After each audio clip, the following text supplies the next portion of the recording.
Buckle up, kids. We got a cool review for you. It's for The Girl in the Spider's Web, Dragon Tattoo Story. That's correct. We are able to get little screeners to The Girl in the Spider's Web, a new dragon tattoo story. The Girl in the Dragon Tattoo. No, I'm kidding. Yeah, I don't know. Yeah. But no, this is directed by, correct me on this. Fede Alvarez. There we did go. The Evil Dead remake, which is a movie I really enjoy. And I enjoy Don't Breathe. Don't Breathe is another great stylish thriller. Yeah. And he also wrote this with Stephen Knight and Jay Basu, but also David Lagerkrantz. He should get his credit for writing the novel of this. Based on the characters by Stieg Larsson, there who you did go. the original trilogy. I will say the pedigree of this movie is really weird. Yeah, it's all The over. backstory is confusing because the original Millennium, the series is called the Millennium Novel, starting with The Girl with the Dragon Tattoo. And that had sequels. Yeah, so those books were written by Stieg Larsson, the original trilogy, and then he died. Right? Those 3 books were made in a trilogy in their native Sweden. They were hugely successful. Their native Sweden. Yeah, exactly. Yeah. Gave us Noomi Rapace. That's how it kind of started her career. And then David Fincher made an American version of The Girl with the Dragon Tattoo that was successful-ish. Yeah. Right? So now we're getting a sequel to that, but it's not... the other 2 books written by Stieg Larsson, they're skipping to the 4th book, who was written by this guy. Yeah.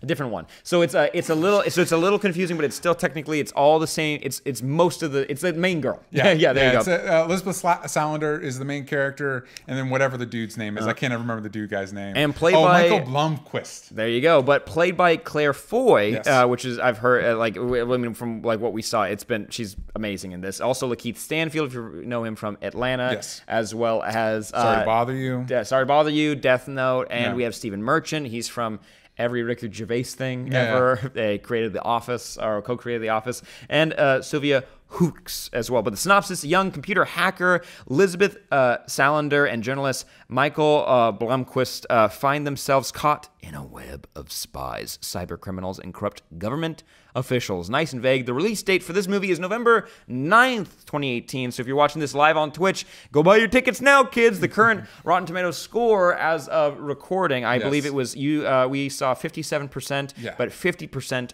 all. So we saw it overall. DJ, can you open it up? How did you feel? So it was really interesting watching this movie. I think Fede Alvarez is a really stylish, slick director, and you definitely get that in this movie. There's a lot of fun action sequences. It's got a lot of, it really like moves along, it clips along. And it's interesting to take this character, because did you ever see David Fincher's Girl with the Dragon Tattoo? I slept through it. Cool.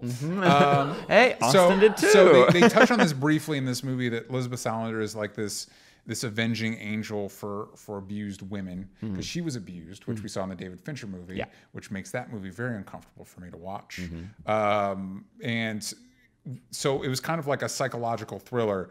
This movie is very much, hey, what if James Bond but hacker girl? You know what I mean? What if Felicity Smoke from was Arrow. Arrow. And she also has a hacker buddy for some reason. Well, you got it. Yeah, every hacker's got a hacker. Yeah. And I will say that hacking is magic. Like there's a sequence in this movie, spoiler free, right? It's in the trailers. There's a sequence, they do this in other movies, classic. She goes to like the fuse box, plugs in a few things, and then suddenly her hacker buddy's able to make a 3D map of the entire building and the people in it and where they are while they're moving. Yeah. And you're like, magic. I'm sorry. He's not a Silicon Valley type. He doesn't know how this stuff works. We did find out the other day that gate recognition is a thing. In a show we watched, a guy, instead of facial recognition, he matched the way a person walked to old footage of them. And he's like, their gait. That's how you find it. And we're like, which apparently bullshit, it's kind of true. Actually, sort of, it's sort of true. But yeah, this is definitely the type of movie that you just let kind of like wash over you. That you let the style and the energy of it just kind of go. Because if you stop for any amount of time to think about what's happening or why it's happening, everything starts to fall apart. It's a fun popcorn movie, and I kind of agree with the Rotten Tomatoes score. It's kind of that's how I was kind of feeling. It's like there are stuff, if you start thinking about it for too long, don't. I was going to say more, but don't. It just really doesn't add up. And this, it's kind of in the trailers, but I'm not going to dive into it. There's a more personal backstory to it that I feel like because it starts off as kind of just a slick spy thriller, like she's trying to hack and get a thing, and then it has a more personal connection to her that I feel like should have been, if you're going to tackle that in the movie, that should be what your movie's about. Like it's having the spy stuff. It feels kind of like off balance a little bit. Also, big thanks for inviting us to screeners, and they gave us a shirt, which look at what Sam's going to wear to Thanksgiving. Yeah, Girl in the Spider's Web. This one, it's a fun sleep shirt. Yeah. It's one I don't know. I feel a little weird wearing around my pastor. Yeah, Christmas time is going to be fun at this Basher It's household. going to be fun. But when you're thinking about this movie, how would you break it down between positives and negatives? All right, so I think positives. It is very stylish. It's very cool. Like it's got a fun vibe to it. And also, Claire Foy, I think, deserves some praise because Claire Foy's really badass. great. The last movie I saw her in was First Man. She plays Neil Armstrong's wife. You see that? Yeah, you absolutely do. Yeah, I mean, it's space stuff. It's really up my good. alley. Yeah. But she is really good in it. The acting across the board is uniformly good. Like I said, it's slick, it's stylish, and I would say the action is fun. Negatives, it is dopey as hell. It is just really just not Dumb fun. Yeah, But a lot of fun. But pretty pretty dumb. Yeah, pretty dumb. But yeah. Would you consider, do you think this is faithful to the book series anyway? You haven't read the books. Yeah, I haven't read the books. I don't know. But from what you're gathering, do you think this is going to be up their alley? This definitely feels like the fourth installment of a series that the original creator, who had the original vision, has died, and people are like, "Hey, we can still make money off this." An old Bourne Legacy. That's what that was. You know what? It does feel a lot like a Bourne Legacy type situation, even though the Bourne movies do not hew closely to the books at all. It's hacking is magic. With Keith Stanfield is good, but I think miscast. He doesn't really come across. I believe he's an NSA heavy, which feels like a stretch. And by the way, everybody's a hacker. He's secretly a hacker. Yeah. Everybody's a hacker. Well, in this universe. no one's openly a hacker in the real world. Everyone's secretly a hacker. Secretly Austin, a hacker. You wouldn't tell me, would you? No, you would never tell me. That's a So hacker code. What's our rating system for this one? Did we land on a rating? Good asking me for this. Yeah. Let's throw over to you. What do you got here? So she's trapped in a spider's web, right? Spiders have how many legs? 8. 8. So out of 8. Good. I was going to say, because out of the fourth, this is the No, fourth no. book. I would say out of an 8th, I'd give this a C+. Which is fair. That's super fair. Yeah, which would be a 5.